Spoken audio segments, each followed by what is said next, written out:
Hello and welcome to The Week, the show that takes a look back at the big talking points from across our region over the past 7 days with a helping hand from guests in the studio. Now, coming up over the next hour, we'll be reviewing headlines in the local papers and reflecting on big stories brought to you by our Big Centre TV news team. This week, we've got circus performers, we've got spy cameras, computer hackers, something for everyone. Proof also, we hope, that Wolverhampton really isn't as miserable a city as folk would have you believe. Remember, this is your show, so if there's an issue you think we should be tackling or a point you want to make, just drop us a line through the Big Centre TV website, on Facebook, or by email to theweek@bigcentre.tv.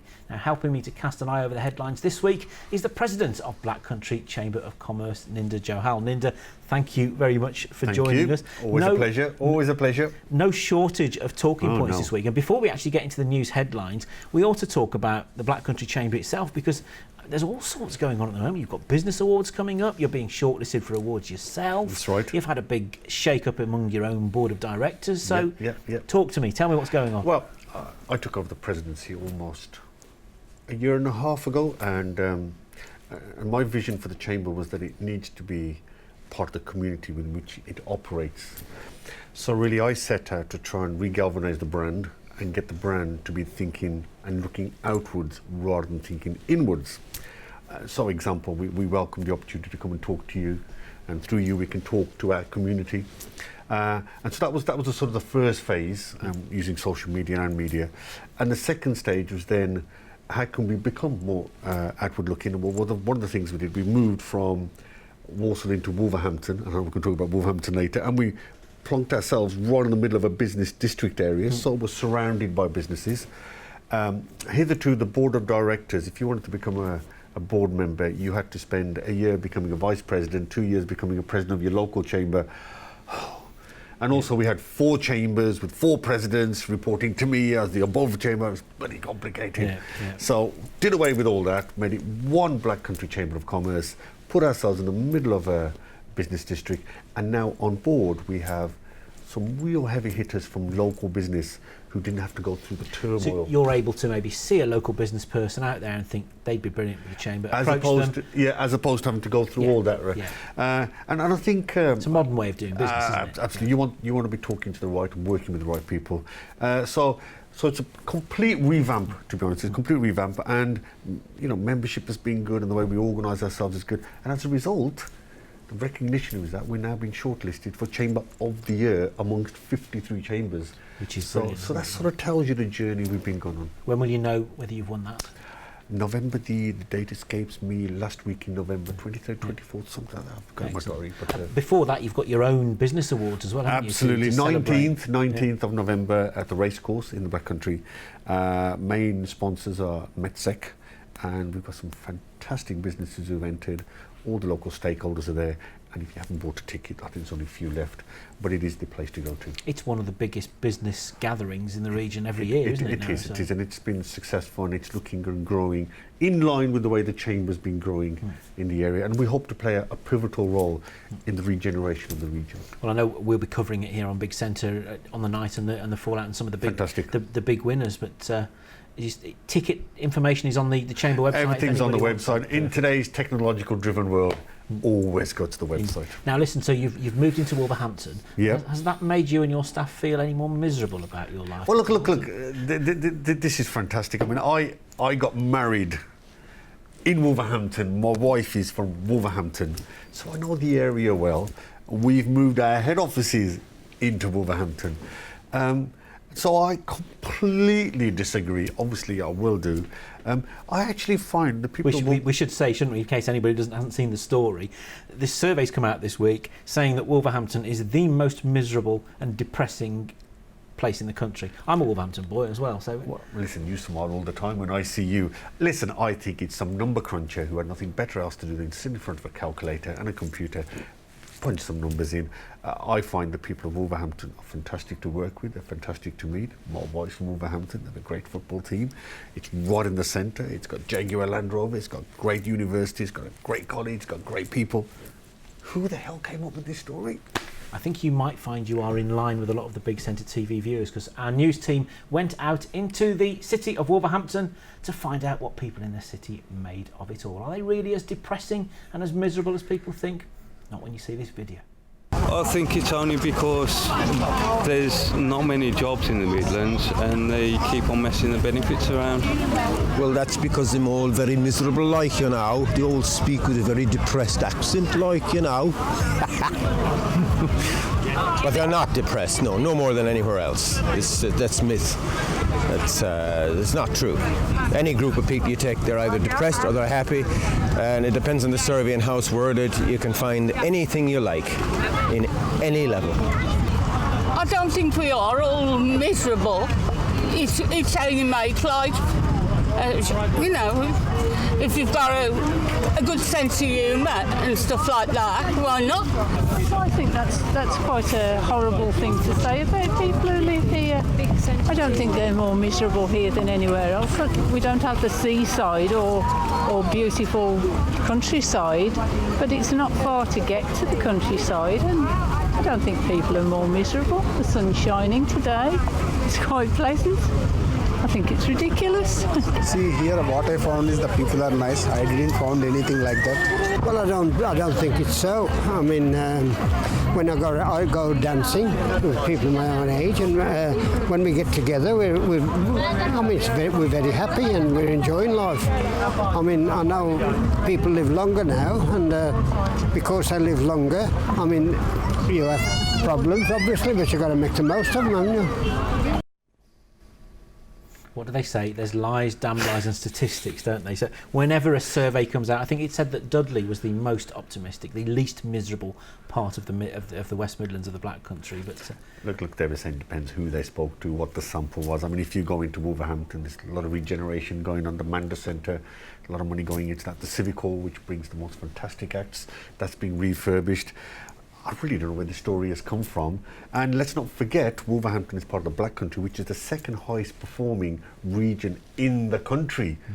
So, listen, my experience tells me otherwise. The problem, though, isn't it, with surveys like this, is that fact, that statistic, will lodge in someone's memory, and this is how places get a reputation, isn't it? You know, rightly or wrongly. So, well, perception matters, and I think it's the role of every incumbent who lives in Wolverhampton to shout the other way. And I think the louder you shout, I think you can drown these kind of messages. And obviously, people get a lot from bad press, and nobody's ever interested in good press. So I think your viewers have done fantastic. I think the people are never wrong, are they? No, that's the thing. absolutely. I'm talking of trying to get a feel-good factor going, because Citizen Khan's back on our screens this weekend, next week. Did you see the stunt that your friend Adil Ray did at New Street Station this week, where he took over the announcing tannoy, and the looks on some of the people's faces on the concourse? Well, again, listen. It's I thought it was fantastic. I think it was the Grand Station itself, central, fantastic place. And I think we just need to stay on top of these things and bring humour in and bring something different in. And I think what he did was great. I mean, it's a fantastic show, and other people who've done the music as well. So it's all good fun, and I think life is too short to get miserable. So I think it's great. I think it's a brilliant blend. But also a clever and different way of marketing the show as well, isn't it? You know, marketing show, and also marketing the station and marketing the region and letting people. I mean, I heard some mates now being licensed out to other countries. So again, the region gets a plug. So yeah, absolutely. Yeah, everyone's a winner with something like that. Now, talking of a topic where everyone certainly isn't a winner, here's another big talking point this week, because a new camera set up to spy on car owners who are illegally using bus lanes in Bloxwich has snared, can you believe, 3,500 drivers in the space of just 1 week. Now, drivers claim they're only using the lane in rush hour to prevent traffic jams. So who's right and who's wrong? Well, here's what the locals think of it. Well, I totally agree. I don't think that they should have to pay, and to go on this bus lane, it should be adequately signposted well before to warn motorists of the fact that you can't use a bus lane. Quite a few people have done that in the past, and without realising they're in the bus lane, and they've been fined for it. And this happened once to my brother-in-law. He got lost in Birmingham and he took the bus lane thinking he was okay to use it. He went round about 4 times and then eventually was fined £60, which is totally ridiculous. And I totally disagree, so it should be stopped. Well, I personally think it's a scam. I think it's unfair, unjust, and in times of austerity, people need the money more than ever. I agree with the bus drivers. Fair. Rules are put in place, and everyone should be abiding by them. So if people are breaking the law, they need to be fined for it. What do you think then, Linda? A scam, unfair, unjust? Well, it's interesting. Let's look at the problem itself is congestion, and the problem are the roads. So how do you move people and goods around? So if you go to London, it's a fantastic tube, you can move around. So you come to Birmingham and the Black Country, you say, well, how do you move around? Well, okay, listen, everyone, get on public transport. If you get on public transport, then we can reduce the number of cars. Of course, you then get on the bus, but the bus is stuck. So I can see why they produced the bus lane, to encourage more people on the buses. So if you can get the buses moving quicker, then less people on the road, in theory. So I can see the logic.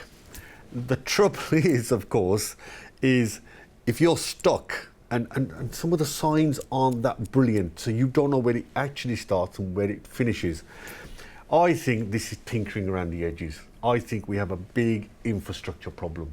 And I think bus lanes, not bus lanes, congestion, I think this is not resolving anything. And I think all we're doing is, as they would say, kicking the can down the road.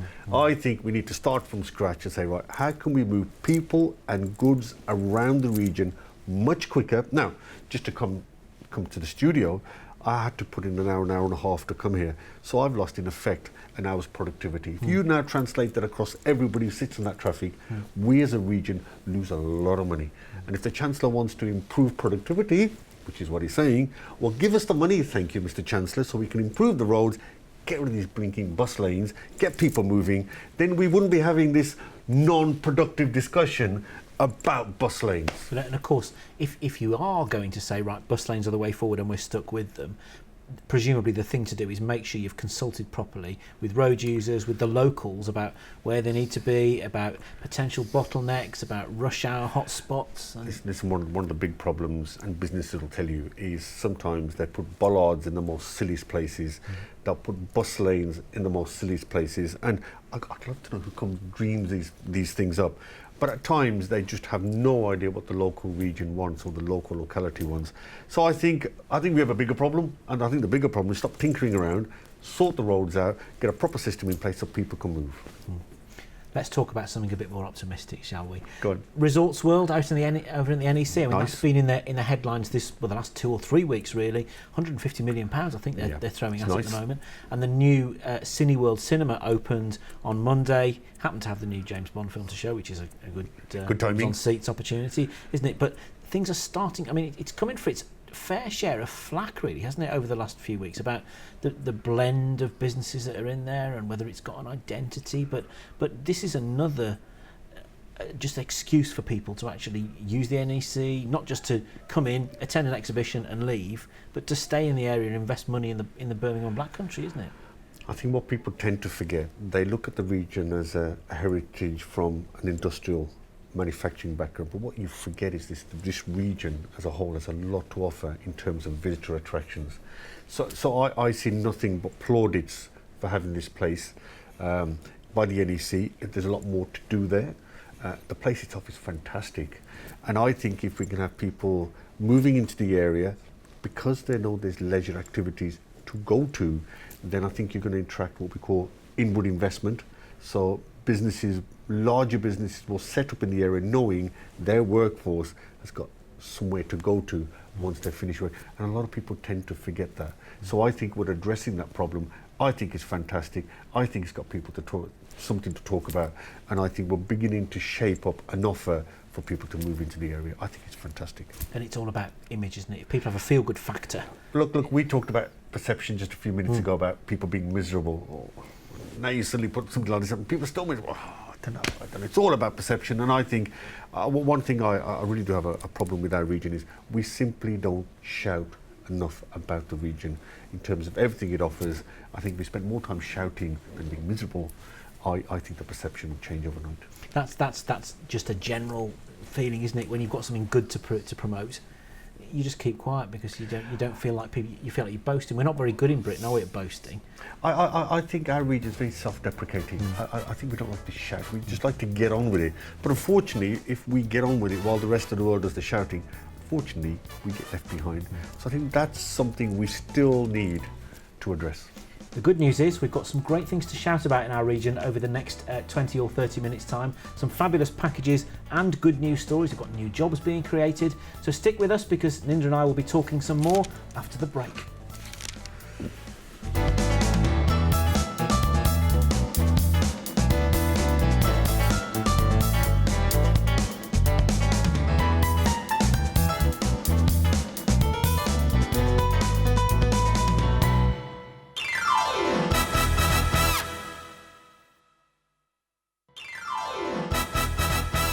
Welcome back to The Week. I'm joined by Black Country Chamber President Ninda Johal to chew over some of the headlines from the West Midlands newspapers and from the Big Centre news team this week. And a really bright story on the employment front, Ninda, is that some of the country's brightest computer minds came together at Birmingham University a few days ago to take part in something called the Brum Hack.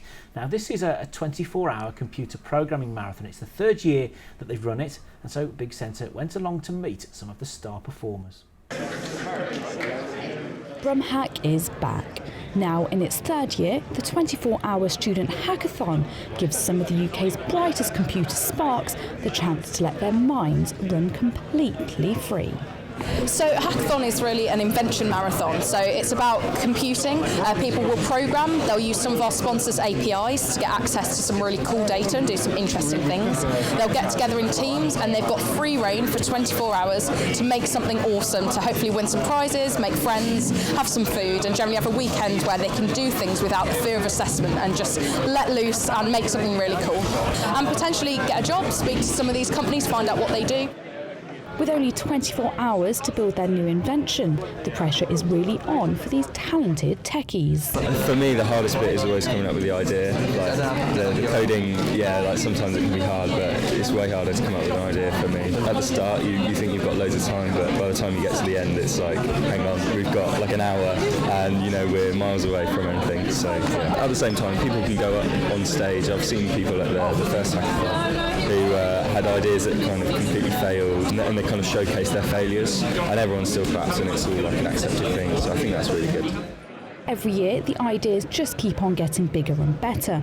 And for Poppy, she feels that the sky really is the limit when it comes to this competition. It's always amazing what people come up with in 24 hours.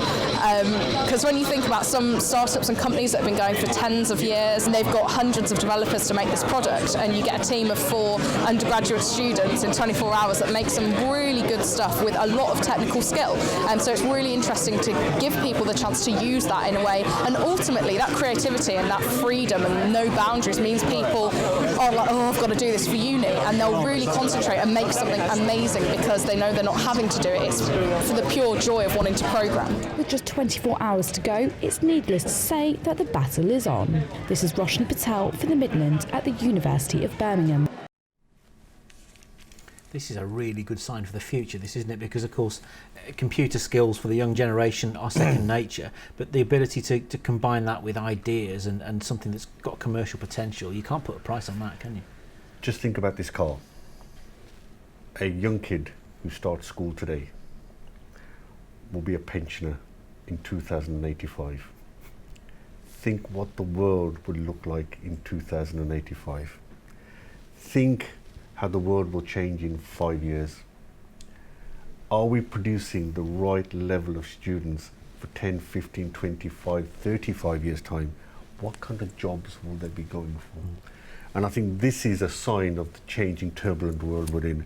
We have absolutely no idea what the world will look like in 5, never mind when they retire in 2085. The world is changing, we're internet driven. I think something like more of us now check things technically on our mobiles than we do on a PC. We consume, we buy much more on e-commerce, and I think everything's been robotized, so everything's technical skills need to be higher. So I think this, and if we're not careful, and if we don't get coding in, and we don't get people to be IT savvy, we are going to be left behind, and the new force in the Far East will just leave us behind. And the emerging countries are investing so much in IT and IT skills. This is fantastic, but if we don't wake up, we're going to get left behind from an industry and commerce perspective. Because much as we can't predict how the future in 5, 10, 15 years is actually going to look, the one thing you can be sure of, based on what's happened recently, is that it's more and more difficult to stand out from the crowd these days and to come up with something that makes you look twice and think, wow, that's good. And let's not forget, in this turbulent digital world, we need skills like that to obviously offset the people who hack for the wrong reasons. And if we're not careful, the way we now consume products, the way we buy products through the internet, we need this skill set to obviously offset the criminal gangs who are into those kind of hacking. So I think it's very relevant. I mean, certainly you've heard the TalkTalk problem. TalkTalk's not the only problem, but we consume products from all kinds of places. So I think coding is very important. It recognises the changing world. It recognises the future is uncertain, and we need to have as much rounded and creative people as we possibly. Fantastic. Another good news story which sort of blends in with this is in the Express and Star this week. News of a big jobs fair at Brierley Hill on the 12th of November at Cable Plaza, where, I mean, we're not just talking about seasonal jobs here. There's about 40 odd companies, the likes of Eon, Virgin, McDonald's, Barclays, all offering positions now, which are giving the impression that it's not just one particular part of the economy that's starting to take off now. It's right across the board, isn't it? Yeah. I mean, absolutely. People tend to forget that we have a very powerful service industry also in the Black Country. And of course, the numbers are looking good. Employment is up, inflation is down, interest rates are stable, so the environment is good. People are now looking to recruit, people are looking to invest. And a headline I just spoke to you a couple of minutes ago, I just heard the news just so I drove in, is consumer debt is at its highest since the recession. So we're talking consumer debt excluding mortgages. So this is your normal credit card debt. And you know what that tells me? That tells me confidence is at its highest, and I saw the statistics somewhere. Confidence is its highest for the last 15 years. So really, again, it counterbalances the miserable argument. It's actually saying we're in a good place, fastest growing economy in the G7, we really are in a good place, and this hacking and all this, some really, really great, powerful stuff happening. And good luck to those going to the jobs fair. Unless, of course, it's telling you that we're particularly miserable when we see the side of our credit card bill and the run to Christmas before we even bought the new sofa on 4 years interest-free credit or whatever they're offering us now. But that's what happens, you know, particularly like the big goods, white goods. Those are the stores that give you the real barometer as to how confident people are feeling, isn't it? Are you going to buy a new carpet? Are you going to buy a new three-piece suite? Will you buy a new car? Well, obviously what that statistic tells us, the fact that more people are taking on debt, is that they feel secure. They don't think they're going to lose their job. They're willing to spend money because they know they can pay it back because they've got a solid job, and that just gives you a general good feel of the economy. Absolutely. Now, to one of the most moving stories, I think, of this week, because 2 West Midlands police officers have received bravery awards for disarming and arresting a man who was attacking people with a knife at a mosque in Birmingham. The man in question, Mahmoud Elmi, was declared insane at his trial. But the constables in question were Adam Cock, who was stabbed twice through his armoured vest, and Gene Stevens. Adam picks up the story. The initial log came in saying that somebody had been stabbed in the mosque and the congregational worshippers had detained the individual. So I illuminated the lights and sirens. We got there fairly quickly, and as we arrived outside the mosque, we were flagged down by a member of the public. I shouted to the offender, "Please show me your hands." He stood up and turned towards me, and just started walking towards me with sort of a very sort of determined look on his face and some quite aggressive body language.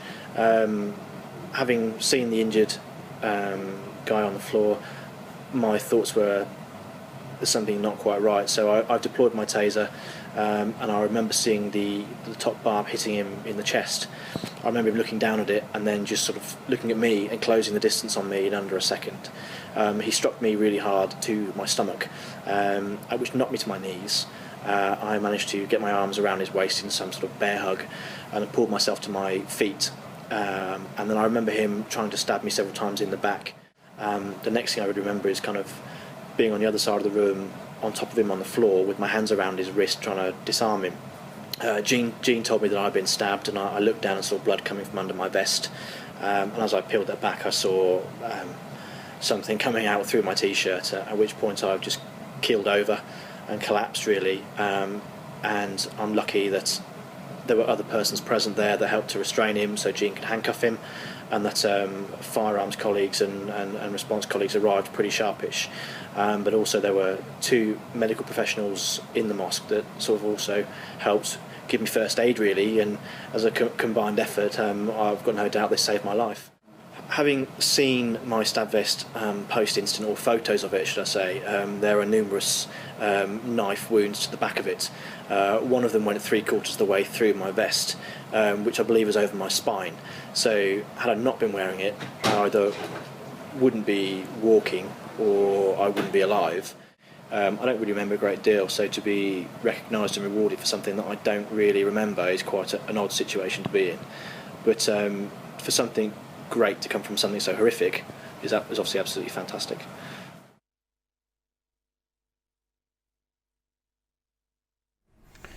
That's a reminder, isn't it, of just how police constables are putting their lives on the line potentially every day on it, and the escalation of knife crime in general. We've had this story this week of the school stabbing up in Aberdeen, which it seems there's barely a day now where a knife-related event isn't out of the headlines.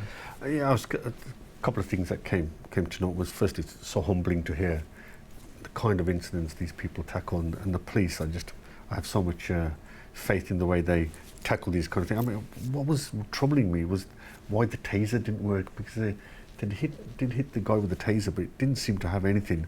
And you do question now, with all the knives in circulation, whether the police really are armed in the right way. I mean, he was fortunate, and thankfully he was fortunate, but you do worry down the road if somebody's not going to be as fortunate as this. And he was also fortunate, he said he had 2 doctors, so God knows what would have happened if the 2 doctors went around. But so I think yes, I know we have problems in America with everybody with guns, but you know, I think he was fortunate. I just don't want to be around when I hear the next job when actually somebody doesn't survive. So yeah, it's tough. Do you think we're edging close to a time when we should be arming the police then? I think it's getting close. I think it's getting close, because I mean, you could walk now into any one of these, and I seem to hear more and more people with mental problems, and that seems to be an issue now. And I remember when I was growing up in the Black Country, you could walk along the street 3 or 4 o'clock in the morning without fear. I don't think you can do that with the kind of people that now hang around that time. So I think we are getting close. And that was just an example of it, I think. Humbling's the word, as you say. Humbling is amazing. Well, stick with us. It's time for another break. We'll also be taking in the latest Big Centre News headlines, but we've got some feel-good stories coming for you after the break.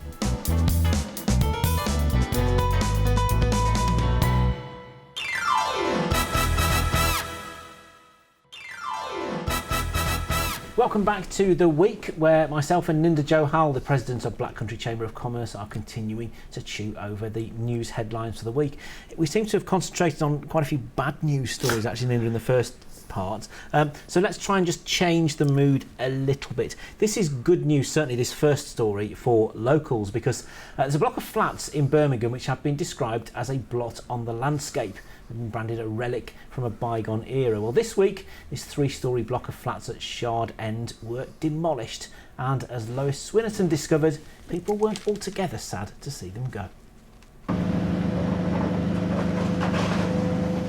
Once a home for families, now a digger's playground, these flats in Shard End are being pulled down to make way for new family homes.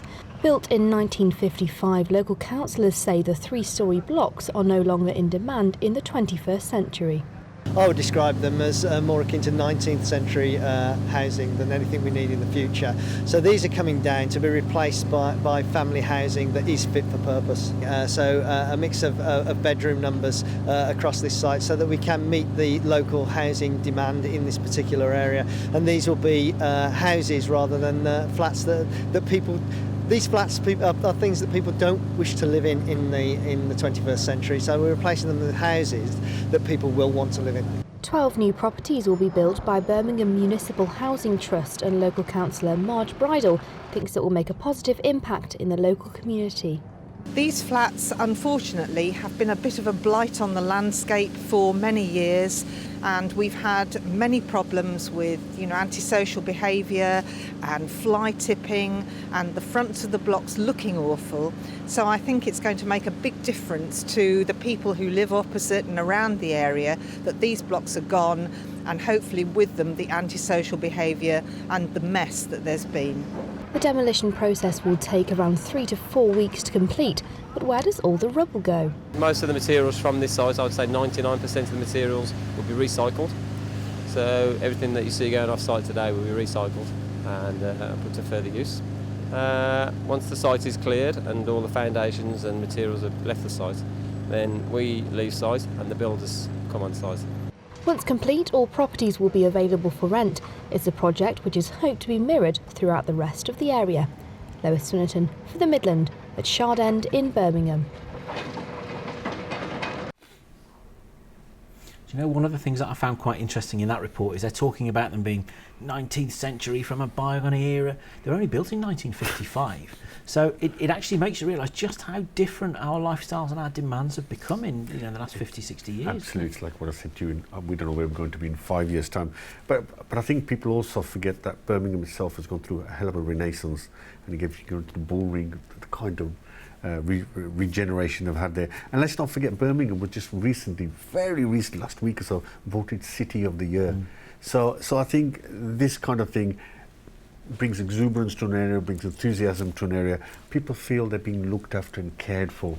And I think that's the kind of thing that drives out antisocial behaviour, because people are on a high. So again, I think, yes, we've heard some good news today, and I think this is just another element of how the region is getting its act together and it's now looking after its citizens and giving a real good feel factor. So I think it's fantastic news. And when you see something like that, you feel like, okay, we're in the hands of someone that's got a vision as to where we're going here. We know what people want. We're listening to what people are saying they need. And you take people with you. And it's momentum. It's all about momentum. And if you get momentum going, perception goes up, enthusiasm, and before you know it, you've regenerated a whole entire, even built just on motivation. So absolutely. The problem, though, of course, is that we talk about that block of flats. Now, I know you and I could probably think of 5, 6, 7, a dozen sites around the Black Country and West Midlands area that are probably in need of the same treatment, but there's a limit to resources, a limit to money, and developers are not always particularly keen to build on brownfield sites so much, are they? They want the greenfield sites. Well, this brings me back to the devolved power argument, which is to Whitehall, pass the money to us.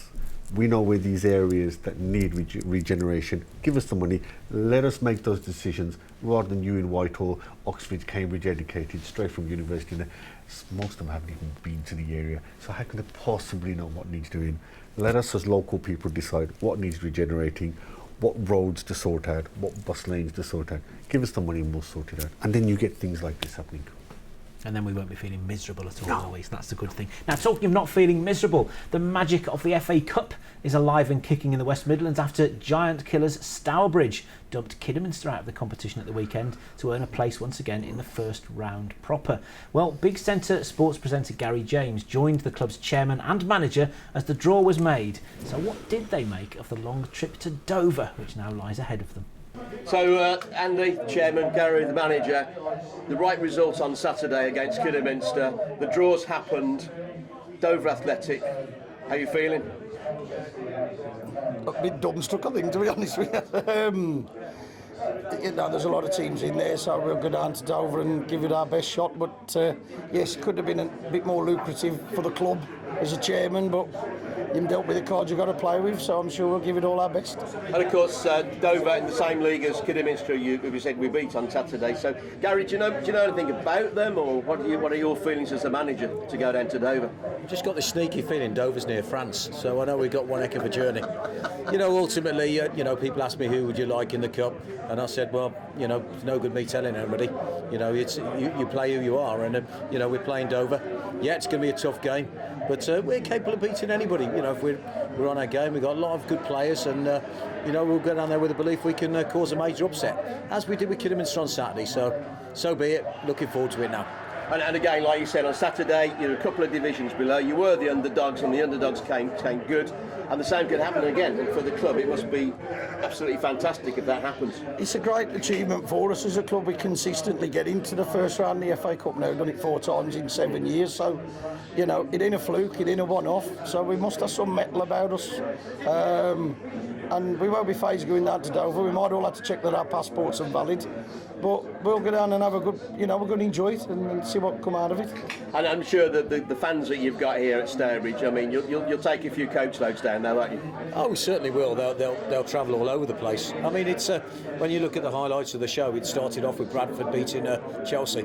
So that's FA Cup football for you, and we're certainly capable of surprising anybody. And of course, in the FA Cup, it doesn't matter where you are in the league. It's been proven that time and time again.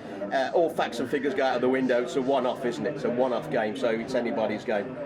Yeah, absolutely. You know, it's one against one, and anything can happen. And like Gary said, we've seen so many giant killings over the years at all levels. So, you know, we want to go down there and cause an upset. It'd be great if we can. And getting through this far financially to the club, and if you get through again, which hopefully you will, I mean, what does that mean to a club like Stourbridge? It's massive, it really is. I mean, over the past few years, we've spent wisely in what we've earned. And we've now sort of developed the club to be able to compete consistently at this level, but improve the facilities in the main as well. And that as a company, if we hadn't have had the cup runs, we wouldn't have been able to afford to do that.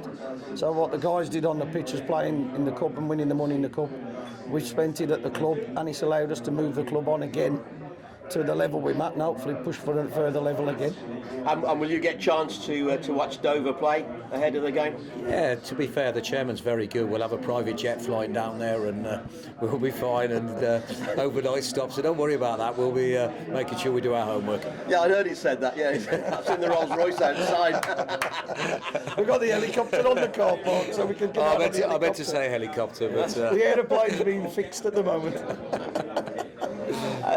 We will get a chance to look at them, but you know, it's 11 days' time, so it's going to come around very quickly. It's going to come round quick, and at the moment, after Saturday, and you obviously got another few games in between now and then. At the moment, have you got still a full squad that's fit and healthy? Or any we have. I mean, we've got massive games coming up. We've got a game against Nantwich tomorrow, and then we've got a massive local derby against Elzowen, and that's been a little bit kind of passed by, but the rivalry between the two teams is massive, so we'll be focusing on that, and then once we get through that, we've got the Wolves on Monday, and then we can focus on where is it, Dover? Dover, yes, it's down south somewhere. It is, isn't it? Yeah. I don't know, head for the ball ring and turn left. Absolutely. Something like that. Well, listen, guys, thanks for inviting us back up to the club again. Thank you. We wish you all the best against Dover. Hopefully we can be back up again for the next draw, and you get maybe something a bit more lucrative as you want. But for now, thanks for taking your time, Andy and Gary. Thank you. Thank you, appreciate it. So these sort of stories are great on so many levels, aren't they? They put a town and a club on the map. There's money that comes into the club. The feel-good factor you could almost smell coming out of there. Oh, I love the private jet. I mean, not even Dover's. Has it got an airport? It must have an airport, but I think he'd land it wherever. Yeah. They've got an airport. Listen, I think it's another wonderful story about how strong our region is in all spheres of work and play. I think fantastic, and I wish them the best. And I think great if we could have more success like this, even better. Yeah, fantastic. What you hope for, don't you, whenever you make it to the first round proper of the FA Cup, though, is a home tie against one of the big clubs in the draw. So maybe it's a tinge of disappointment for Stourbridge. Yeah, but I gives them a chance to qualify. Progress, and then even more money. I mean, certainly one thing I think this region does need, it does need a strong football team.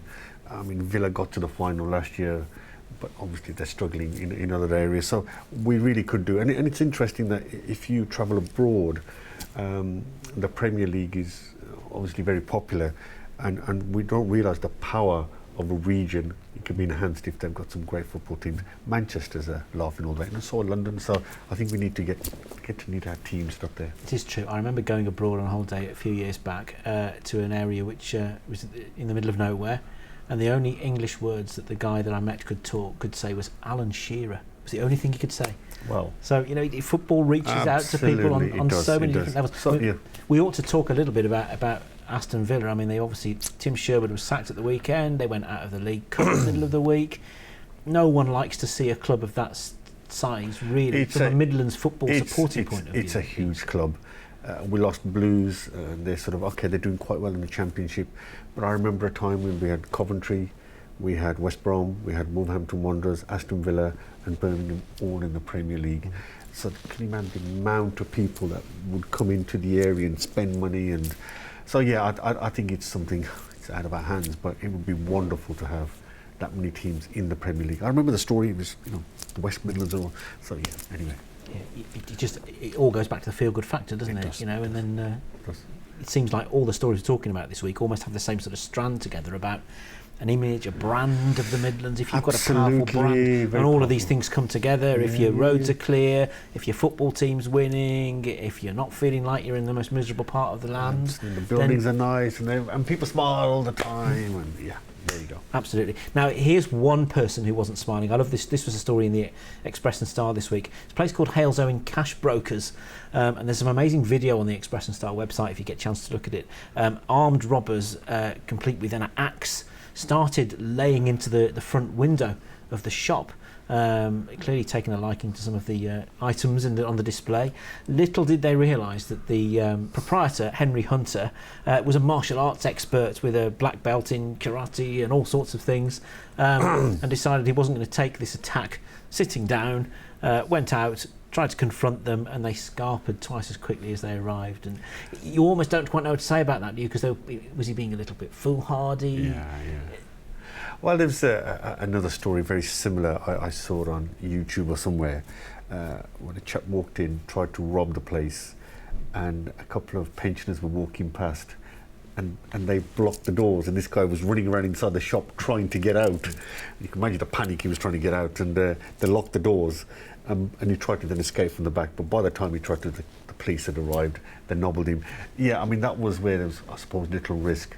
But yeah, I think there's a balance between, and certainly if you haven't got that kind of skill set, there's a balance between your life and your money. So, but that's the kind of society we live in, I'm afraid. I always find it difficult to criticise people too much of that sort of action, because I try to think, well, if I was in that position and someone was taking away something that was precious to me, my livelihood, would I be rational enough to think that it's not worth putting myself in the... And of course, the other thing is, the underworld is such that the word will get round, don't try that shop.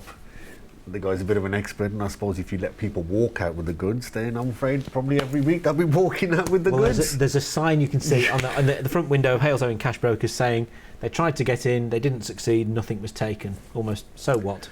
Don't try that again, folks. Absolutely, so absolutely. A happy ending, really. Absolutely. Talking of happy endings, this story reminded me of a time when I was young. I had a fallout with my parents. Which happened occasionally, and I think I said to them, I said, right, if you don't start treating me right, I'm going to run away and join the circus. And it's sort of running away to join the circus seemed to be like a dream for many youngsters, but now, thanks to a new scheme in Birmingham, budding performers don't have to, well, they don't have to fall out with their parents to start with, but they don't have to travel too far either. Lindsay Smith met up with organisers of Operation Circus to learn about their campaign for improved facilities. Our mission is to develop circus arts in the Midlands and to make it available for people to come and learn circus. So we moved into this building in February, and what we do now is we're starting to get all of our classes and our courses transferred all over from the areas that we've been doing around Birmingham into the new space. So we run evening classes, weekend classes, courses, and lots of different types of circus activities for the community to come and get involved with, some of which are aimed just towards fun and fitness, some a little bit more in depth for people that are interested in taking a step into a career in circus arts or further training in circus arts. What else do you plan to do with this building? Over the next 5 years, we aim to develop this building so we can create a circus hub for the Midlands and to connect everybody that comes into the Midlands that does circus professionally, and just to create a community here. Right now we are raising money for an aerial rigging system for the space, so we moved in February and we opened in September, but we are still, as you can imagine, like, money's really hard to come by, so we've started Operation Circus, and Operation Circus is a crowdfunder where we're aiming to raise £15,000 for a new rig for the space.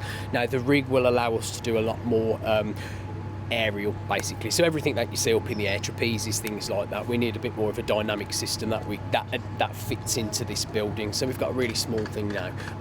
So the plan with Operation Circus is to raise this money and to grow Circus and to make it bigger and better for everyone. How will something like this and Circus Mash benefit the community? Circus can really help change people's lives. It can give them an outlet for creative expression. It can give them something to work on themselves for. And some of this is really hard stuff you learn. You know, you have to climb up in the air and stay up there. It deals with a lot of mental stuff, you know, fears, and it helps you a lot in general life. How much are you hoping to raise? We're hoping to raise £15,000 for the aerial rig. It's really expensive. We are doing that through Operation Circus. And how can people get involved? So to help out, you can head to our website, circusmash.co.uk, and on the homepage there's a little Operation Circus box. If you click that, and then you'll be shot straight through to the crowdfunder. Facilities have certainly moved on since the time when I was a child. You hear things like this circus campaign, the Way Youth Centre in Wolverhampton. Yep. There's some real innovative ways of trying to get youngsters active, isn't there, these days? Look again, there was, I think it was a couple of weeks, they said they had a problem with children being overweight. So I think this is a great avenue to be able to address that. I think also we spoke earlier about creativity, and I think for too long we've had our children going in at 9 o'clock, coming out at 4, regimented in 3-hour slots, and they never really had the time and the space in the curriculum to express themselves and get the creativity. And I think that's one thing I would say to the education system: relax a bit, let people be as creative as they are at literacy and numeracy. So this kind of thing I think is fantastic. It allows people to spread their wings. There's a general move to more vocational kind of an appreciation, isn't there, of how valuable vocational skills are now, isn't there? So You need an all-balanced economy with an all-balanced skill set of people who live within that economy. Yeah. Now, a couple of things just to mention that I flagged up before time gets the better of us. This is quite a sad story, actually, in the Walsall Advertiser this week. A gentleman called Raymond Francis, who used to live in Bentley Lane in Walsall, died in St Giles's Hospice, aged 67, and no one can trace any of his family members. He doesn't hail from the area, so he moved presumably at some stage in his life, but there's an appeal. I mean, this is what local newspapers do well. There's an appeal if anybody knows anything about Raymond. They're obviously trying to trace any kind of relatives. They've set up a telephone number here, so if anyone does know Raymond from Bentley Lane, 01922 653 052. It's a sad story, really, isn't it? This? Well, I think it's a sign of the times. If you go back 50, 70, 80 years, people never moved out the area, people never travelled, people weren't as mobile as they are now. You had families living closer, extended, because they couldn't travel that far. And we've had the world we now live in, people can live anywhere in the world, they're mobile, they're communicated. So unfortunately that generation now is not what it used to be. And it brings its own problems. Well, time's got the better of us. Let me just say, happy Halloween. It's going to be a very mild one this weekend, 18 degrees centigrade. Don't take a leaf out of this lady's books who put some zombie contact lenses on and they ended up gluing her eyes shut or open, I think.